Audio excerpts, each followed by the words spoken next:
इउएनअनि general एसेम्ब्लियाव इउपिपिएलनि MP Jayanta Basumatary आरो आसामनि बिजेपिनि आफादगिरि दिलीप सैखियाया बाहागो लागोन। खुलुमबाय। गिबियावनो गासैखौबो बड'लेण्ड राजखान्थि निउज चेनेलाव गोसो गोरबोजों बरायनानै लाग्रोनाय जाबाय। दानिया फैदो गाहाय बिजिरथियाव। इउएनअनि जेनेरेल एसेम्ब्लिनि सोमोन्दै बे नायथुननि गेजेरजों बिजिरनो आखायाव लानाय जाबाय। नैथि मुलुग दावहाया जोबखांनायनि उनाव 1945 मायथाइयाव इउनाइटेड नेशन अर्गेनाइजेशनखौ दानाय जादोंमोन। थांखिया जाबाय मुलुगाव गोजोन आरो सान्थिखौ संरैखा खालामनाय, गासैबो सोद्रोमा हादोरफोरजों मोजां सोमोन्दो लाखिनाय। गावनि थांखियाव सौहैनो थाखाय इउएनअआव गासै मोन6 गाहाय अंगफोर दङ आरो बेजों लोगोसे माखासे स्पेशेल एजेन्सिफोरबो दङ। जेनेरेल एसेम्ब्लिया इउएनअनि बयनिख्रुइबो देरसिन अंग। भारतआ इउएनअआव 1945 मायथाइनि 30 अक्ट'बराव सोद्रोमा जादोंमोन।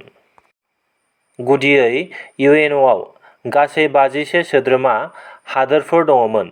दिनै गासै 193 हादोरफोरा बेनि सोद्रोमा हादोर। इउएनअनि मोनफ्रोमबो सोद्रोमा हादोरफोरानो जेनेरेल एसेम्ब्लिनि साफा सोद्रोमा। मोनफ्रोमबो सोद्रोमा हादोरफोरा बे आफादाव गासै 5 थान्दै दैथायहरनो हायो।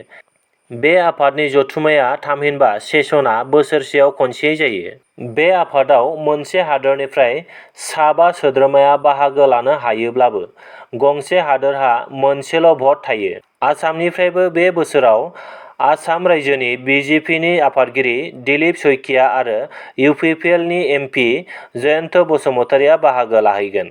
इउएनअआव गासै मोन 111 आर्टिकल एबा दफाफोर दङ आरो बे इउएनअखौ 1945 मायथाइनि 24 अक्ट'बराव दानाय जादों एबा 1945 नि 24 अक्ट'बरनिफ्राय बाहायनाय जादोंमोन।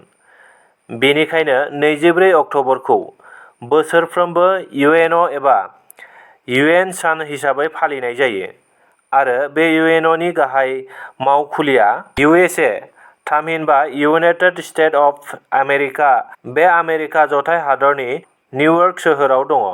बेजोंनो लोगोसे मोनसे गोजोनथाव खौरां। पिएम किसाननि 21थि किस्तिनि रांखौ सोनाय जासिगोन एबा मोनसिगोन।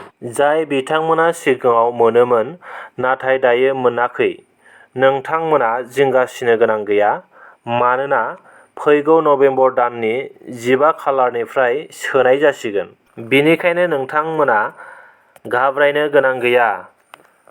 बेनि गेजेराव मोनसे बाथ्राबाव, जायफ्रा नबेम्बर दान जोबजासिमावबो मोननो हाया, बिथांमोना सानना लादो जे आंना दानजाबाय होननानै, मानोना गोबां लाख सुबुंफोरनिखौ दाननाय जादों। दानजानाय सुबुंफोरा जादों जाय बिथांमोना गावनि नखरा थोजासे दोहोनफोर दंखायो एबा सम्पथिफोर दंखायो, बैफोर बायदि माखासे सुबुंनि डाटाखौनो दाननाय जादों। बेनि गेजेरावनो माखासे गैयै सुबुंफ्राबो दानजाफ्लांनो हागौ।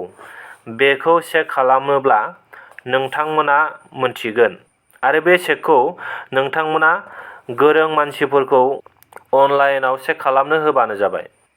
बेखिनिखौनो नोंथांमोननिसिम फोरमायनानै दिनैनि बिजिरथिखौ एसेयावनो दोनथ'नाय जाबाय। गोजोन्थों।